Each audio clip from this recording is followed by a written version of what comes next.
What's up, everybody? Welcome to another edition of the Opening Line. I'm your host, Paulie, joined once again by Frank Brank. And today means we have the Open Championship. This is the last major of the year, which seems kind of weird with it being July, but it's going to be a fun one this week at Royal St. George there across the pond. So, Frank, how's it going? Yeah, I was hearing that this was the first place that they played the Open outside of Scotland. I thought that was interesting. A little tidbit here. Yeah, it's going good. I had 4 guys finish T41 last week that I had in top 40s. Other than that, it's been a pretty good day. I'm excited for this week, though. We get to pretty much watch golf from the wee hours of the night until late afternoon, I guess, and just get to do that for 4 days. And this tournament is always great. It's always really exciting.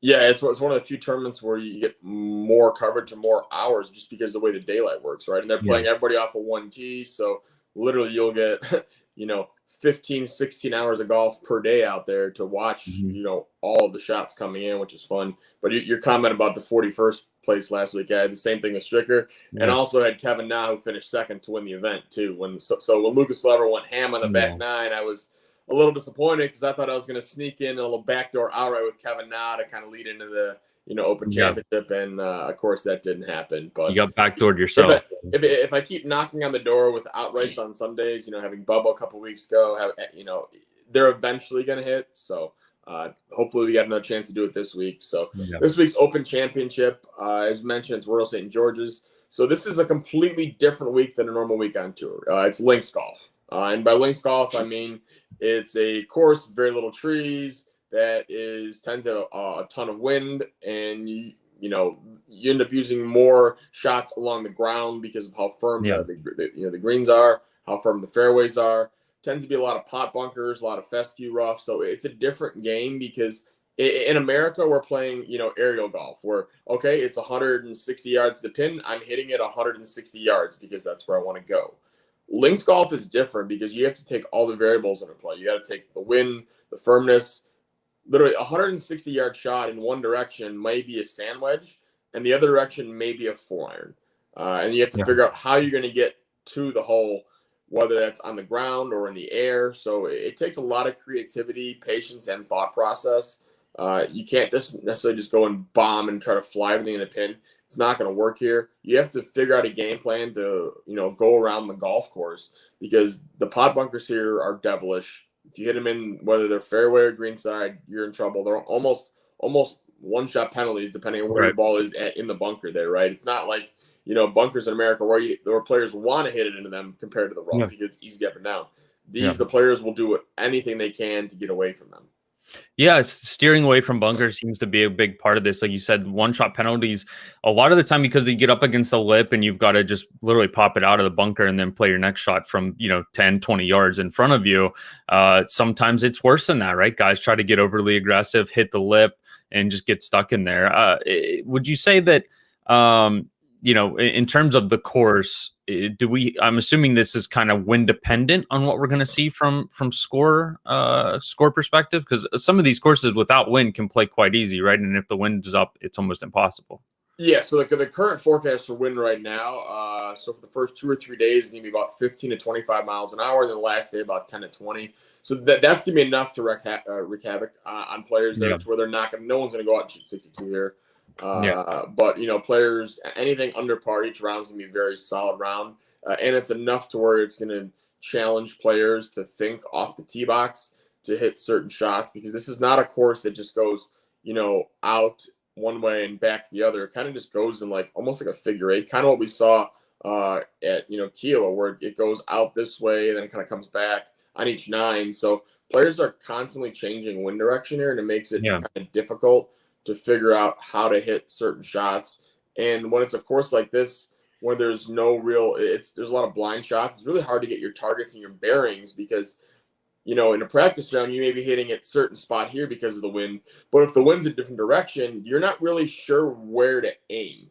So it puts a little bit of doubt in the player as well. And that tends to lead to a little bit, better execution in terms of golf shots. In terms of in you're talking about having difficulty blind shots in terms of there's no real trees either where you can sort of pick out No, right at it's like certain spots, grandstands or towers is Yeah. what you try to pick out, but That's not every hole though either, No, correct. so that can be a little bit tough. I would imagine at times, especially when guys get wayward. What are we looking at for skill set here? I mean, I would say that you can probably use a blanket statement for links golf, but is there anything that sticks out at Royal St. George's skill set wise that works? Yeah, so I mean, this is kind of like a standard links, type golf course here. So the two main things that are standing out here are off the tee game and around the green game. So if you can drive it well, you can keep it out of the pot bunkers and out of the fescue. Fescue is going to be up and kind of gnarly this week because they've had a bunch of rain over the last couple of months. But the course was kind of wet last couple of days, but it's going to dry out because you have 30-mile-per-hour winds tomorrow there. So that's going to dry the course out, no problem. Yeah. But that means when you get rain, you know how it is, Frank, right? It grows the grass up, right? Especially as warmer temperatures are coming. It's going to be almost 70 degrees there, which is kind of getting warm for them now. The fescue grass was a little wet, getting a little gnarly. You hit it in there, you're not going to be able to just necessarily hit the green. You may have to be hacking out 20, 30 yards. So guys that can be elite off the tee have a big edge because they can avoid all that trouble. Hitting into the greens here isn't as important as, let's say, a PGA Tour event because you have to play all these different shots. You can play it along the ground. Sure. You got to deal with the wind, deal with all the bumps, right? The only thing I would say for iron players is like some of the elite players who have very low spin rates and can control the ball in the wind have a big edge. So, example, like a Colin Morikawa who just strikes every iron shot probably is a little bit easier to play in the wind than someone who isn't as good of an iron player, right? So I think that's the only edge you may have in irons. Other than that, it's going to be all creativity on that. The one thing to note is last couple times I've had the Open here, the greens and regulation rate's been about some of the lowest you ever see in the Open Championship. So that means guys are going to miss the greens more often, which means more opportunities to gain strokes around the green. Sure. Not to mention the fact that it's very difficult to get up and down around these greens because you have pot bunkers, you have very large slopes in these greens, you have runoffs, swales, you have fescue 5 yards away from some of these greens. So, or let's say guys, hits in the pot bunker and he lays up 40 yards short of the green, right? So the skill set of somebody's short game is really going to be tested this week. So if you can add that, combine with off the tee game, you should have a good chance to contend. Putting doesn't matter once again this much because one, it's windy, and when it's windy, Mother Nature wreaks havoc on the ball. You could hit a good putt, you think it's going in, and the wind just kind of blows it away. Greens are also a little bit slower. They're going to be about 10 and a half on the stimp compared to what we see 12 on the PGA Tour.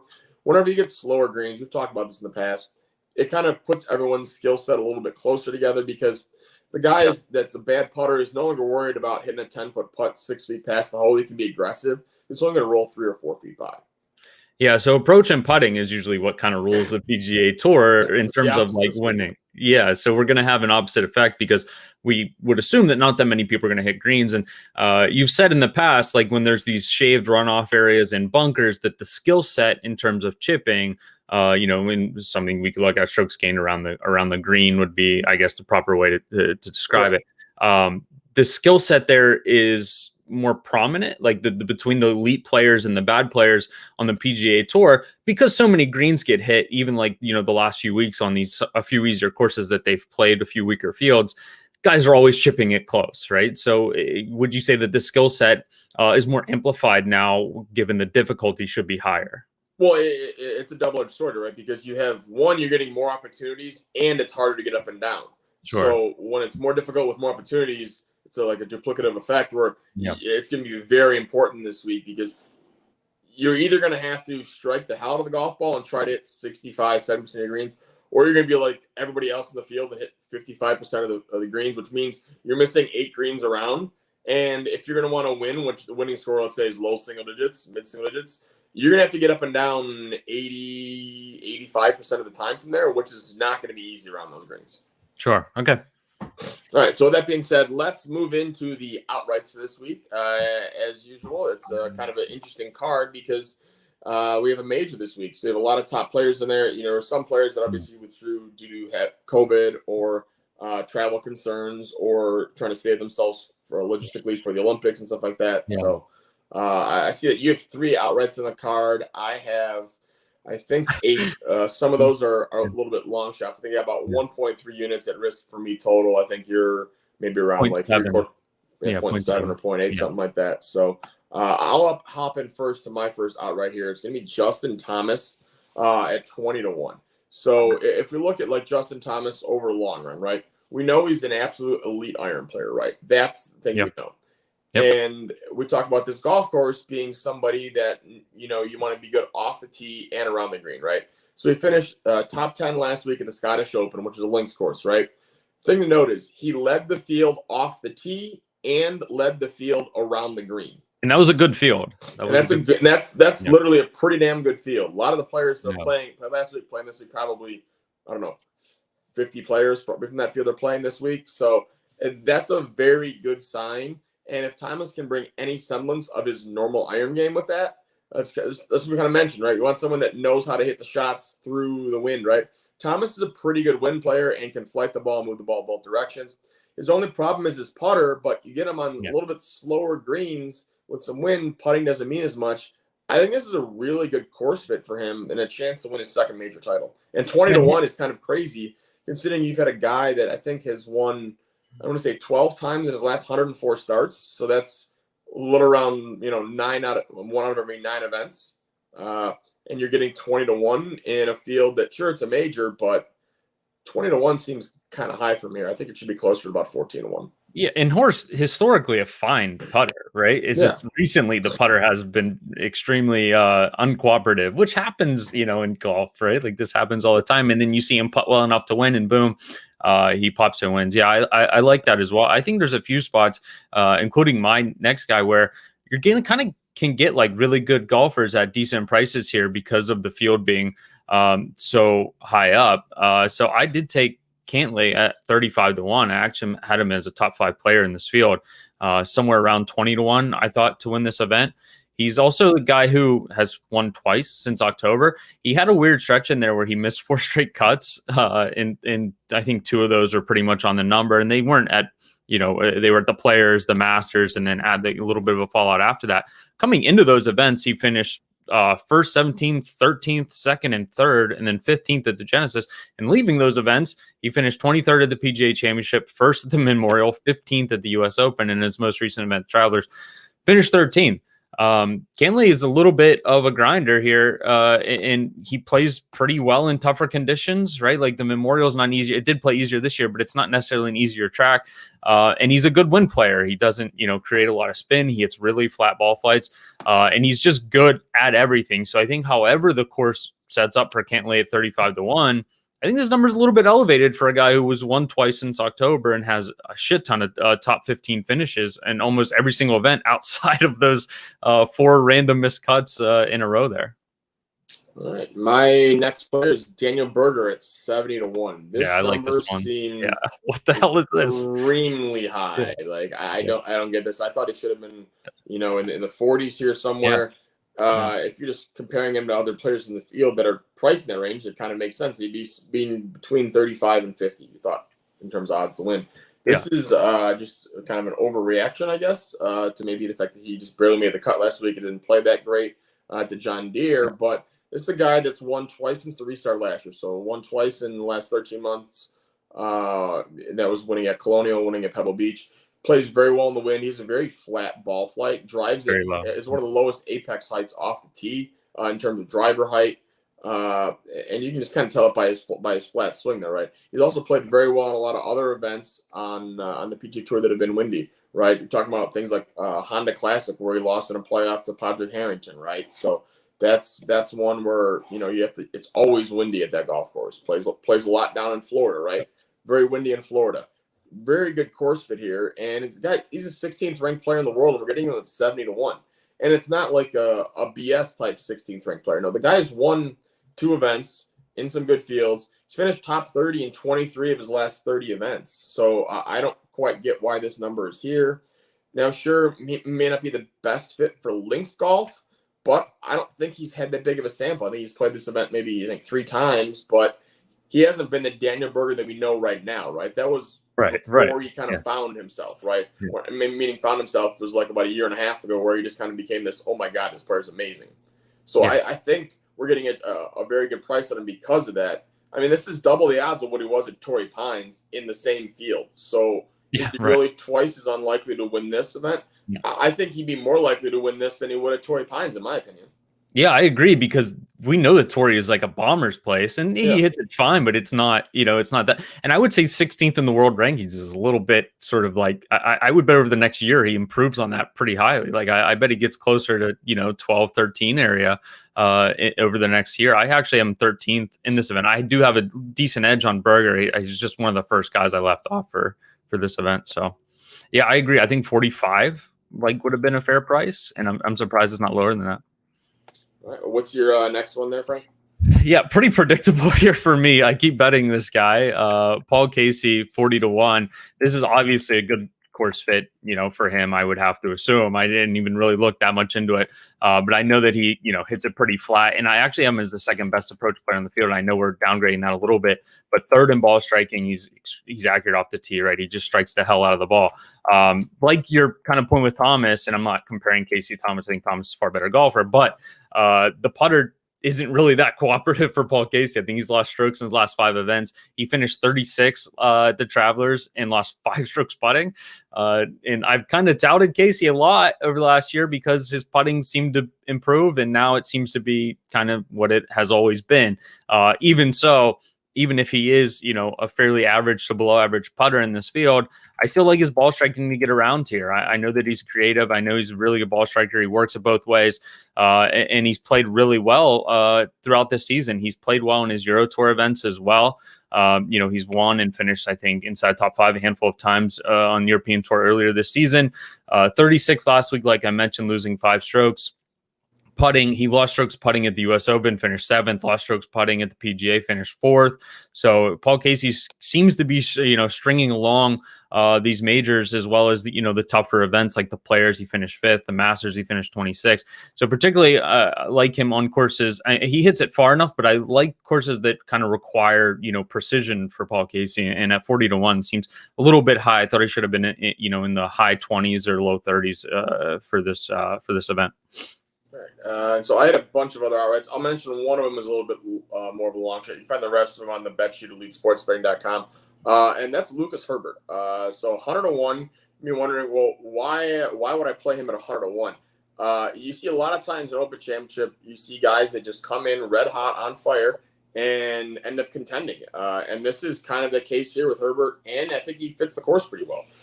He's 3rd in the European Tour in terms of strokes gained off the tee. As you said, one of the biggest factors of the week, right? And he's just playing absolutely amazing right now. He won 2 weeks ago at the Irish Open, and he finished 4th place last week at the Scottish Open. You add those two together, the fact he's good off the tee. 100-1's not a crazy number because he just contended with all those guys this past week at the Scottish Open. There's no reason he can't do it this week and at least give yourself a chance at those super high odds of 100-1, coming into the weekend here. And we've seen, underdogs win at this course, right? Ben Curtis won 2 editions ago. Darren Clark won the time before that, right? Mm-hmm. So Open Championship by a mile, right? Is the one major where you can have someone further down the board win, and that's why I kind of have those guys on the bet sheet here. Why I have 8 guys total. 6 of those I think are 70 or 70-1 or above. So I'm not having a big amount of money at risk, but if these guys at big odds to where if they are around on the weekend, you have pretty good equity at hand. Yeah, for sure. What's Herbert's game? Is it, you said he's really good off the tee. It looks like data side, he's pretty good putter as well. Yeah, his primary strength is going to be off the tee here. Okay. It's going to be a little bit different because it's kind of links course. Some of those are not links, but I mean, he's played well on the PGA Tour too, right? He's been based out of Chicago the last couple of months trying to get the tour card. But I think he finished top 20. I want to say Travelers Memorial, I think he finished top 20 as well, and that was just kind of under the radar without not anyone even realizing that. So, and those are both pretty good fields there as well. So this is definitely a guy who's trending in the right direction, and I think we're getting ahead of this number here because this is one where if he plays well the first couple rounds, there's not going to be much difference between him versus somebody that's 50 to 1 or 60 to 1 in this field, if you put him head to head on a Sunday, that's going to be pretty much a coin flip because this guy's already got the hot hand and it's close lately. Yeah, gotcha. Okay. Let's jump into finishing position. Speaking of top 20s, top 30. So finishing positions, multiple different books posted. You have, FanDuel, you have DraftKings, Barstool, Rivers, all kinds of different books post them at different times, and those books move their odds based upon action coming in. So sometimes you may see what happened, like on this week on FanDuel, is we have the best posted, everybody bet them, and then literally within like 10 minutes, the lines just jumped, right? And that's going to happen on a week where the books probably pay attention a little bit more on major weeks because they know they're going to get a ton of action, whereas like a normal week, they'll kind of let that slide, and it might be a couple hours you can get them in. But there's still plenty of value out on other books besides FanDuel for top 40. So I'll talk through a couple of them here, and I think you may have one or two as well. The first one I wanted to talk about was Louis Oosthuizen, minus 186 for top 40. You can find that on Barstool or any other Canby books such as Rivers should have that as well. It's a little bit higher in other places, but this is one where I've talked about this for years, literally. Every time there's a major, I think I bet Oosthuizen top 40, and it's been money, right? 26 of the last 29 majors, Oosthuizen has finished top 40.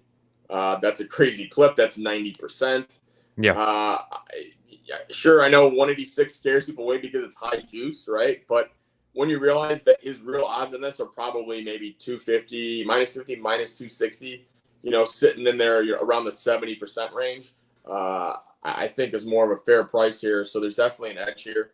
It's also a guy who's playing very well, right? He's been playing well all year, finished runner-up in the last two majors, elite, off the tee game, combined with the guy who's got a pretty good short game. So, and has very low spin rate, so that works well in the wind. Sign me up for a top 40 at minus 186 for Oosthuizen. Yeah, I've been riding the Oosty train for, I don't know, the last four majors maybe. I think the prices are getting a little bit more competitive now on him because he's had, 2 second places, and I've had outrights on him and top 4 days on him in those events. So I kind of got bit by those in both cases, but I agree with you. He's also a guy when courses play tough, man, he just grinds it out, right? Like he does everything well, doesn't do anything like the putter more recently has been very good, but does everything well, which kind of propels him to do, to just maintain rounds. Speaking of guy that's kind of been on fire recently, Jason Kokrak, top 40 plus 155 for me is going to be one of my bigger edges. I think it was my second biggest edge next to the guy that I'll give away next. Kokrak, not particularly great as a win player, kind of flights it really high, and so if there's one downside to playing him at this number, it's that. But that being said, he's played so well recently. Like he almost top 40s almost every single week.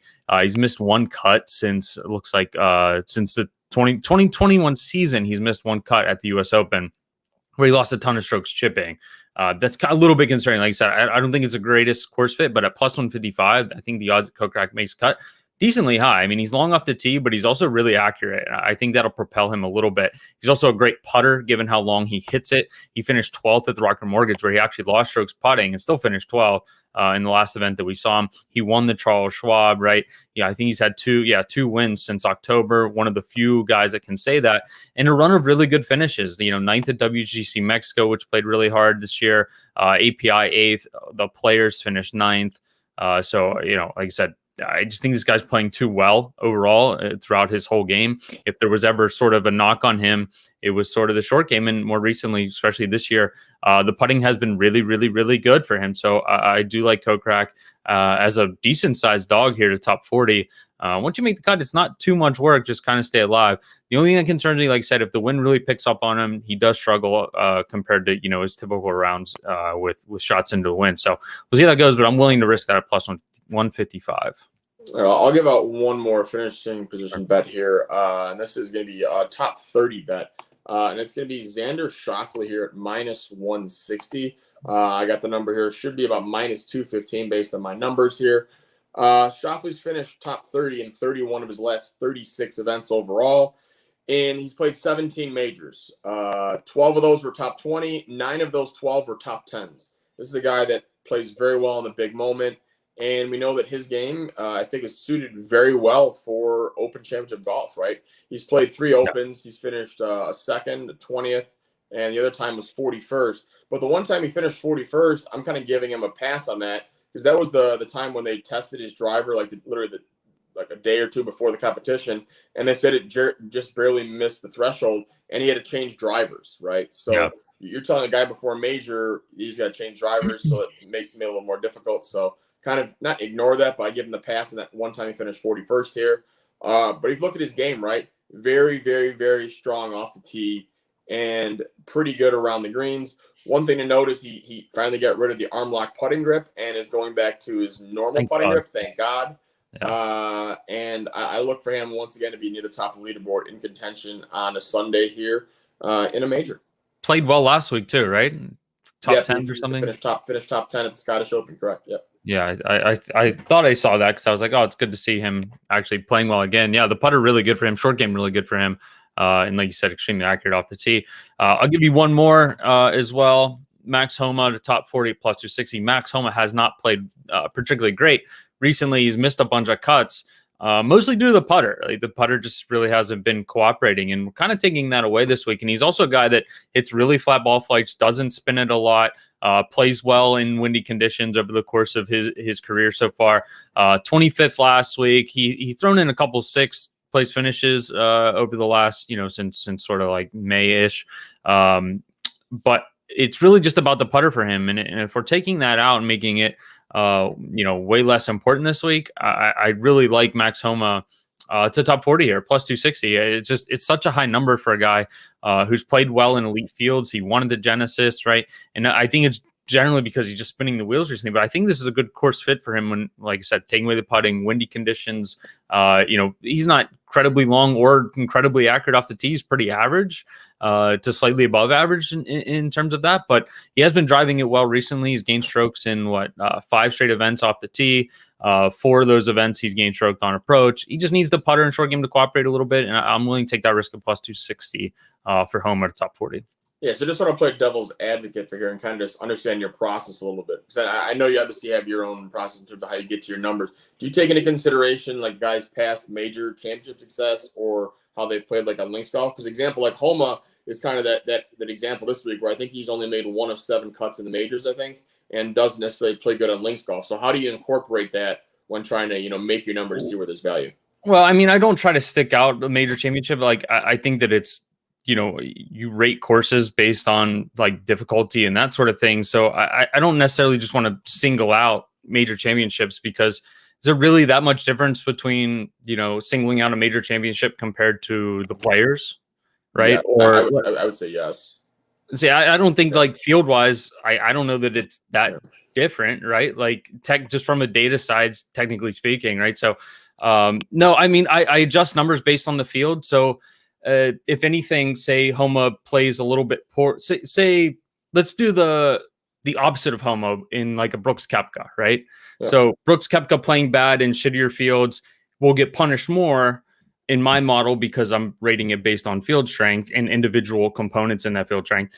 And then get a ton of bonus points for majors because he plays well in majors. So like I kind of am adjusting for it, but on the flip side of that, say Homa, although he did win at the Genesis and has played well in bigger events, he'll get not punished as badly for, say, missing the cut at the Masters because the field is so strong that, we're basically saying, okay, well, say he's the 40th best golfer or something in this field, and he were to miss the cut. Well, he wouldn't drop down that ranking as far because the field is so good compared to missing the cut at the Travelers or whatever it might be. So I guess I am accounting for the fact that the majors are tougher fields, but missing the cut, I guess technically would make him a little bit less punished than say if he missed the cut at a shittier event.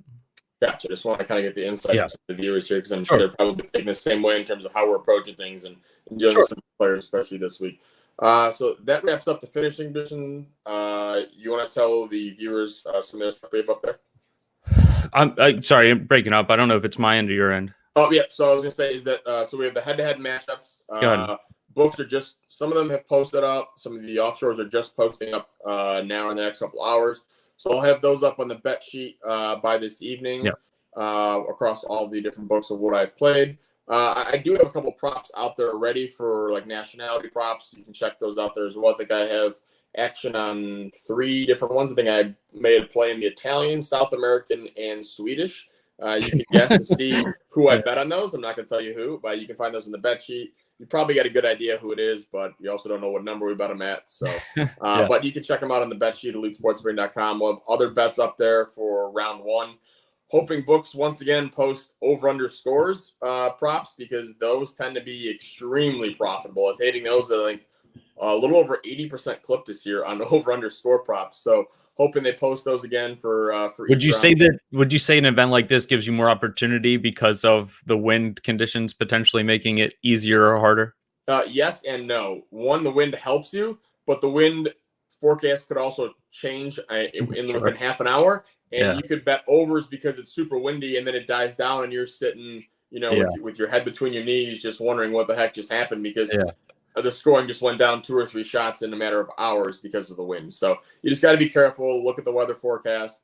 And that's the one thing to make sure, is that when I'm betting the head-to-head matchups, I'm taking into account making sure that there's no, before I bet them this afternoon, make sure that there's no wave advantage. Right now, it doesn't look like there's going to be, but the weather just briefly here at the end, explain wave advantage just for those that might be tuning in for the first time. So example, so when we're playing the Open Championship, you'll have about, I think, 12 hours worth of different tee times, right? We're not going off of first and 10th tee. Everyone goes off the first tee here.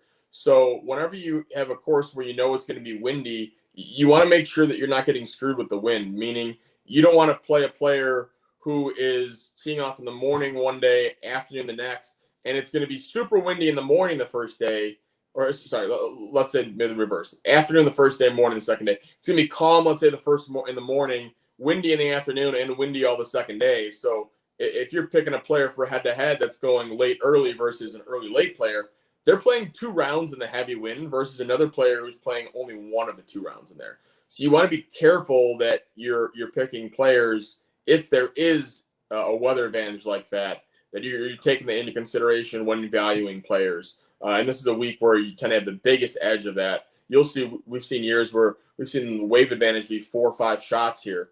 I think it was when Phil and Stenson had that battle, 4 or 5 years ago. Literally, I think 3 quarters, maybe even more people that made the cut were from the one wave, just because the weather edge was that big. Yeah, so pay attention to that. Obviously, hard to tell. Of course, it's hard to tell weather out here at the Open sometimes the day of. So, if we have any tidbits, I'm sure you'll tweet them out, put them in the bet package, all of that stuff to pay attention to, because we probably won't know that until right before kind of, teeing off time, maybe a few hours before, where we would actually feel confident about saying there's a unique advantage there, right? Yeah, definitely. And on the bet, you'd also have bets for each round with head-to-heads or any of the props posted out there. If I do end up posting any score props, I'll make sure to tweet out that I posted them.